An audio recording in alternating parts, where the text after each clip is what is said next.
guys, welcome back. Unfortunately, it is warm in my apartment, so my computer is still being a little loud. I put a noise gate on my audio in, so I'm hoping it's better. If it is, please leave a comment.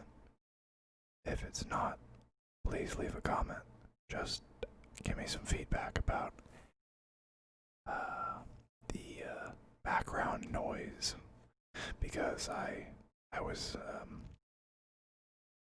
not happy with how that ended up in the previous video. But on to greener pastures. Today we are going to be talking about greenskin culture, which, if you were to only take this one phrase and make a judgment about the orcs, you would think they were German, because they spell culture exactly the same way. The orc way of life is as straightforward and brutal as the orcs themselves. Much like their approach to everything else, orcs do not waste time pondering why they do things, or how they might do them better. Instead, they simply act, instinct and ability driving them on, in a never-ending cycle of violence and conquest. The origins of greenskin culture, or Kultur, are lost in the dim and distant past, though likely a corruption of whatever may have come before. By and large, it functions very well. Perhaps this is because the fundamental tenet of their society, might makes right, is a simple one that even the most pea-brained snot can understand. Ork Hierarchy. Orcs instinctively obey those larger than themselves, provided they are a healthy shade of green. Most would rather die than bow to a non-greenskin's will. The rulers of the orc tribes are known as war bosses, and with the exception of the truly mighty intertribal leaders known as warlords, are the most powerful orcs of all. These monstrous killing machines tower over their lackeys, and their sheer muscular bulk makes them wider at the shoulder than a fully armored space marine. Though some war bosses rise to prominence through shrewd scheming, most seize power through the application of brute force. A tribe's war boss will hold dominion over all he surveys, and beat the living daylights out of anyone who says different. His decisions are enforced by a ruling caste of orcs known as knobs, who are larger, richer, and more aggressive than normal orcs, and never miss an opportunity to remind them of it. When the orcs of a tribe go to battle, they do so in anarchic groups known as mobs. These in turn belong to larger hordes known as war bands, each of which is led by a lesser war boss and their knob enforcers. Goth warbands in particular are famous for the sheer number of boys that they can field in a conflict, often outnumbering their foes several times over. Orcs tend to be lazy and forgetful, and only war and the preparations beforehand really bring out their innate talents. Though the bigger, meaner boys will lord it over the smaller, ganglier ones, even a subservient orc is of limited use when it comes to practical tasks that do not involve fighting. Most of the day-to-day running of Greenskin society is therefore left to the Gretchen, whose duties include preparing food, taking messages, hauling stuff about, general organization, and just being around the place when an orc wants something to kick. This gives the orcs plenty of time to swagger about, getting into fights and coming up with new ways to kill things. The Gretchen are happy enough in their role. They bear little resentment towards their superiors, for to them orcs are just a fact of life. Questioning this usually leads to a clip round the ear, and not much else. Individual grots can enjoy a relatively comfortable existence by providing valuable services to their orc masters. In fact, the Gretchen have created an entire enterprise culture of their own within Greenskin society, with many operating their own black market businesses on the side. These range from selling fungus beer or roasted squigs on sticks, to coordinating bets when a fight breaks out and then looting the resulting corpses.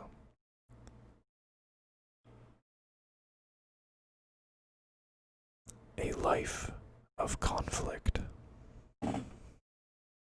Sorry. Very loud chair. I hope you didn't hear that. Orcs excel in the field of warfare, on everything from a personal to a galactic level. Conflict governs their entire society, their technological advances, and even their individual growth. Prolonged periods of fighting lead to proportional increases in the size and strength of an orc, and those who have fought in a war zone for a few years tower over those deprived of such stimulus. In short, longer wars produce ever larger combatants. At the climax of Warlord Thogza's decades-long waw into the Duros sector, many of the orc veterans were reputed to have grown to almost twice the height of a man. When there are no enemies to fight, the orcs will test their mettle against any native predators they can find, and if that fails, they will fight amongst themselves simply for the joy of it. Disputes between orcs become almost hourly occurrences if they are not engaged against a common foe. It is during such times that a war boss's authority may be challenged by his nobs. Such power struggles are resolved through methods ranging from low cunning to high explosives, but ritual pit fighting remains a firm favorite. Pit fights are popular as they entertain the lads and establish the victor as war boss beyond dispute. Either rivals are dispatched by the incumbent war boss, or he is overthrown and usually killed in the bargain. Every orc settlement has a fighting pit for this purpose, which is also used to settle other grudges and disputes. Pit fighting thus serves the orcs as a rough and ready judicial system. Other tests of mettle popular in Greenskin culture are squig eating contests, in which rival orcs attempt to eat a face-biter squig before it eats them, and breakneck races around the settlement's perimeter in rickety vehicles. It is generally disapproved of to open fire upon a challenger in such a race, or at least during the first lap. As an orc matures into adulthood, he will become involved in larger and more violent conflicts, ranging from border skirmishes to all-out war. Orcs fixate upon things they enjoy, and the heightened state of excitement they experience during battle can mean that over the course of a particular epic conflict, an orc will become addicted to one facet of warfare above all others. Like-minded tribe members who share the same obsessions will often seek each other out, forming loose groups of specialists. An orc who has experienced the exultation of destroying an enemy tank or walker may join the ranks of the tank bustas, whereas an orc who just cannot stop setting things on fire will soon start hanging around with the local Burna boys. However, the largest and most popular of all of these subcultures is the cult of speed. The cult of speed. Orcs love to go fast. There is something about speed that fulfills some deep need in the orcish temperament, just like the thunder of guns, the clank of tracks, or the din of battle. They like to feel the wind whipping into their faces and hear the throaty roar of supercharged engines. It is hardly surprising that bikes and buggies of all kinds are popular with the orcs. From shock jump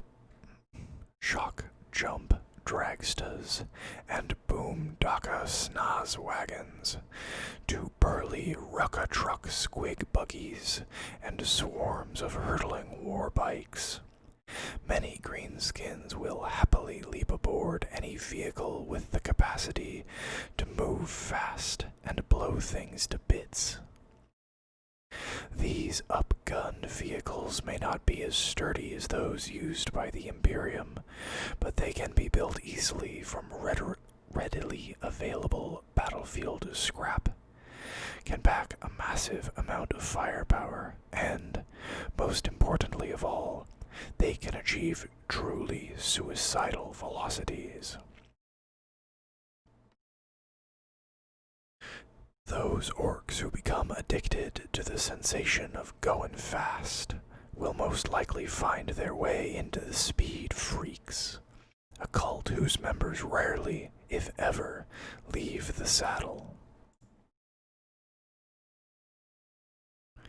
These grinning loons roar into battle on exhaust-belching jalopies and crude but effective flying machines, intent on getting into the thick of the fighting before their ground-pounding comrades. Due to the large number of vehicles in each warband, they often have several of the odd boys known as mechs amongst their number to keep their contraptions running. Odd boys. If orcs were just single-minded killing machines, they would be dangerous enough, but they would be unable to sustain the level of technology required to ply the stars. Gretchen, though obedient if beaten with sufficient regularity, are not inventive enough to maintain the weaponry that the orcs possess, nor to patch up casualties when the going gets tough. These highly technical demands are met by a caste of orcs known as Odd Boys. There are many types of Odd Boy in Greenskin society, but the most important are Mech Boys, Pain Boys, Runterds, and Weird Boys. Mech Boys are responsible for the creation and maintenance of orc technology. Pain boys are medics, though their penchant for bizarre and inappropriate surgery can make their ministrations more hazardous than helpful. Runt herds breed the lesser forms of greenskin and marshal them to the field of battle. Weird boys are potent psychers who can discharge great blasts of Wa energy, the psychic power subconsciously generated by greenskins, particularly during conflict, into the ranks of the foe.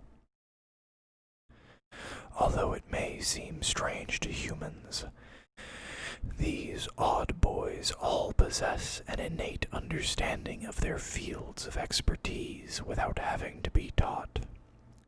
A mech boy knows how to create engines and generators even though he has never been taught to do so, and a pain boy instinctively knows which squirty tube connects into which wriggly bit when he is delving into some unfortunate patient's abdomen.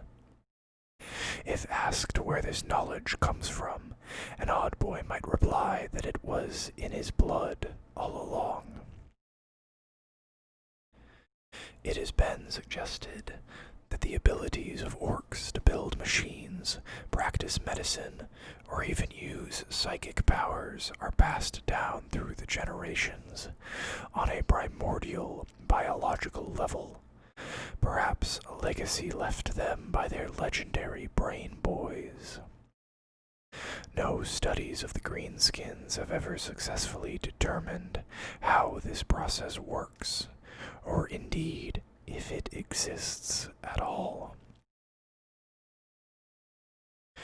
Whatever the source of this latent knowledge, as an orc matures, it will start to make itself apparent, leading him to assume the role in greenskin society for which he is best suited.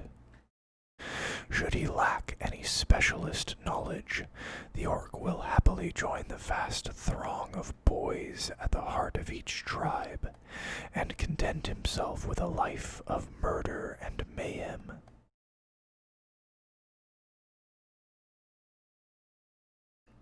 The nature of the beast. Orcs are uncomplicated creatures, yet for them this is a strength, not a weakness. Greenskins have been underestimated time and again by the galaxy's more culturally advanced races, and this has nearly always proved a fatal error. What others see as stupidity is in fact a simplicity of focus, an uncomplicated drive to fight and to win, time and time again. Theories abound that orcs harbor the genetic traits of both animal and fungal life forms, and that it is this unusual biology that gives an orc his remarkable constitution. Orc's green coloration could be explained, scholars suggest, due to some form of algae that permeates their cellular makeup. Such a substance could break down and repair damaged tissue at an incredible rate, accounting in part for the orc's extremely durable metabolism. Those observers who maintain this theory point to the fact that an orc's head can live for some time after being severed from the body. Indeed, operations to reattach these are a staple of many a pain boy's repertoire. Staple being the operative word. Yet for all the questions that hang over the greenskin race, what cannot be disputed is its relentlessly bloodthirsty nature. An invasion by orcs has been likened by the Imperium's scholars to an incurable disease. Once a world or system has faced attack by the greenskins once, it will be ravaged by them time and again, until it finally withers and dies. Even as a planet's defenders are celebrating their first victory over the Ork Invaders, new tribes of greenskins multiply in the shadowed corners of their lands. At the same time, Ork survivors carry word with them through the void, spreading the tale of how good a fight a particular world put up. Keen to have a go themselves, fresh hordes of orcs soon descend upon the locale, often before the damage from the previous incursion has been repaired. These attacks increase in severity, wave after wave of greenskins from space, soon supplemented by the feral tribes that have risen up from the world's wilderness. The planet's populace is overrun one stronghold at a time, drowning in a rising tide of roaring, battle-mad greenskins. The true tragedy is that the harder a planet's defenders fight back, the worse their predicament becomes. Each orc slain makes way for two of its bellowing brethren, while each attack wave bloodily repulsed just draws more enthusiastic greenskins. In this way, some worlds become the unintentional focus of a war, the orcs' numbers and frenzy reaching critical mass as they fling themselves against the planet's defenses time and again. Eventually, the pressure from orc invaders both within and without becomes unendurable, leaving the defenders only two choices: stand and fight, dying to the last in the process, or flee with whatever they can salvage, abandoning their stricken world to the greenskins.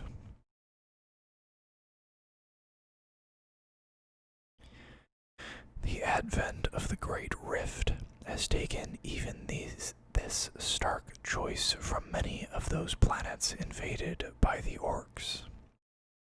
The defenders of worlds isolated in the darkness of the Imperium Nihilus have nowhere to run, and precious little chance of reinforcement.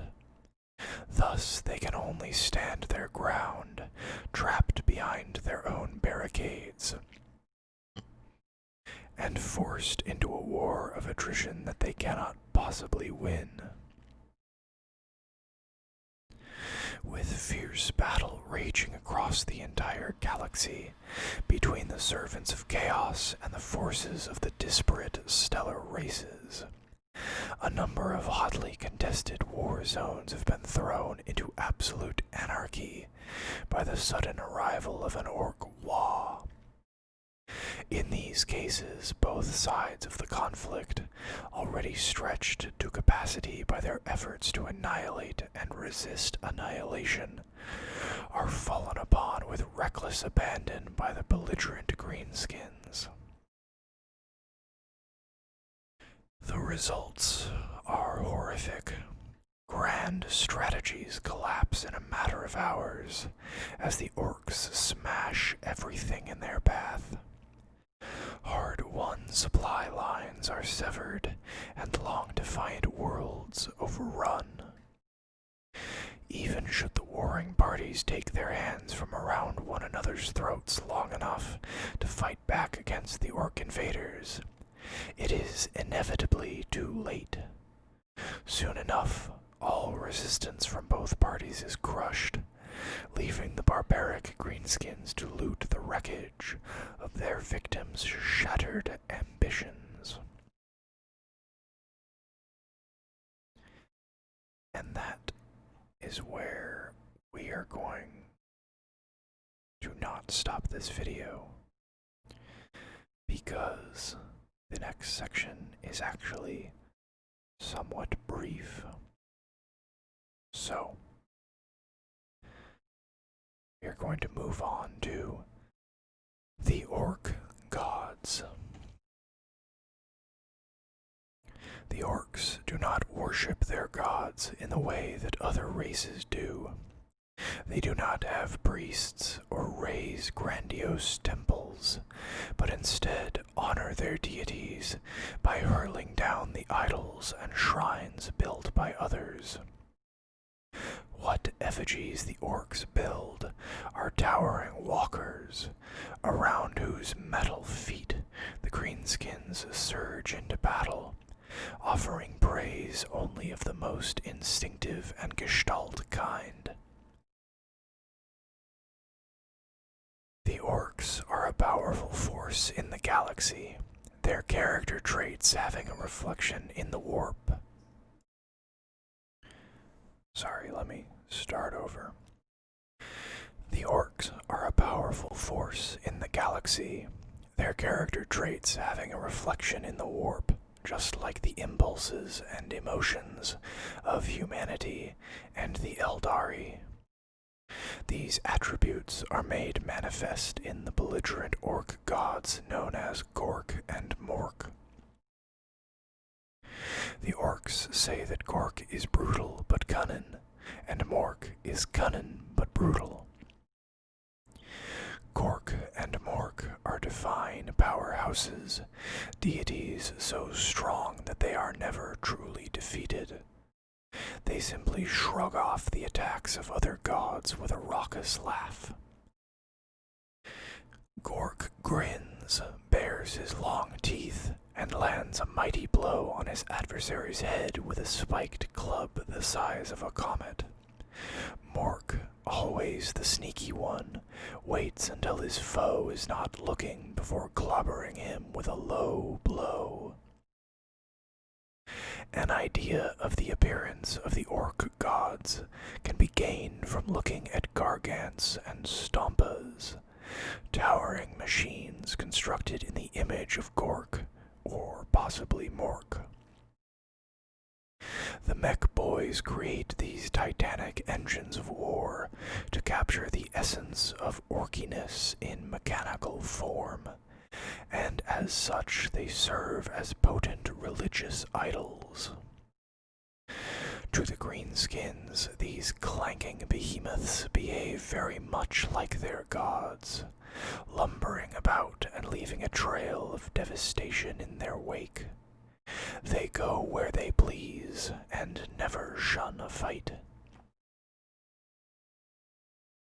The aspects of Gork and Mork are likewise evoked by the Gorkanaut and Morkanaut. These huge armored warsuits are intended as a tribute to and imitation of their chosen god, and their pilots are frequently gripped by visions of Gork or possibly Mork, urging them on during the heat of battle.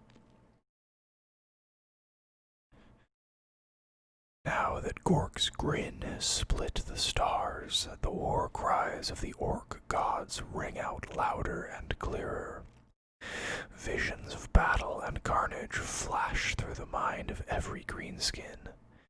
Weird boys gibber and bellow with the voices of Gork and Mork, commanding their fellows to surge forth upon Wa after Wa, and plunge the entire galaxy into anarchy. In the warp, the Ork Gods slumber ever onwards. Slumber.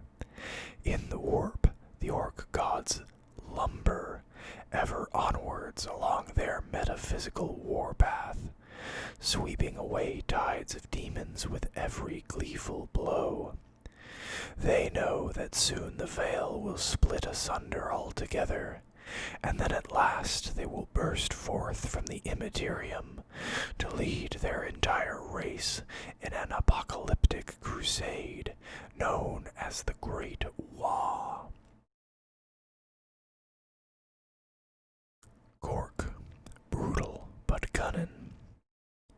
It would be unfair to say that either of the orc deities is anything other than a god of war, yet of the two, Gork more conventionally fits the title. He is the favored patron of war bosses and knobs, goths and snakebites, and really any orc who has a particular hankering for stomping some enemies enemies with a minimum of mucking about. Gork is a landslide of brutality, a ferocious storm of hammering fists, kicking feet, and tusks bared in a bestial and everlasting bellow. He is the summation of every greenskin's violent urges, and his cheerful belligerence drives them ever onwards. Mork, cunning but brutal. When a mech boy feels the inspiration to build a new contraption, or a blood axe gets a sudden strategic inkling, or a death skull spots an opportunity to stab an enemy in the back, this is the work of Mork. Although no stranger to brutal violence, Mork is a wily deity. He is the obsessive need in every odd boy, the devious gleam in the grot's eye, and the fang-filled leer of a commando in the moment before he springs his ambush. Mork is the orc's bestial cunning personified, and he delights in every instance of his race's shocking, surprising, and bewildering their luckless foes. And that is where we are going to end this video. Before you click out, I am starting to consider doing some readings similar to this of Warhammer fantasy books, because I know we have been doing a lot of 40k, and for people who want fantasy, I'm sure you're starting to get bored. So, I want to know if there are those of you out there who would like more fantasy. I know probably a lot of you won't have made it to this part of the video, either because you were asleep or because you clicked out early. And that's okay. But if those of you who make it here can leave a comment letting me know whether or not you actually want more fantasy content, because I don't want to be alienating the audience that that this channel started with.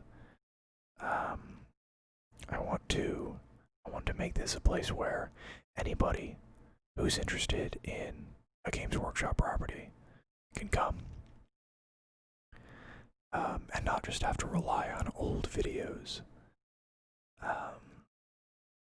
So yeah, let me know, leave a comment if you want more fantasy content, and if you specifically want some book readings. I hope you guys enjoyed this video, and I will see you all later. Bye-bye.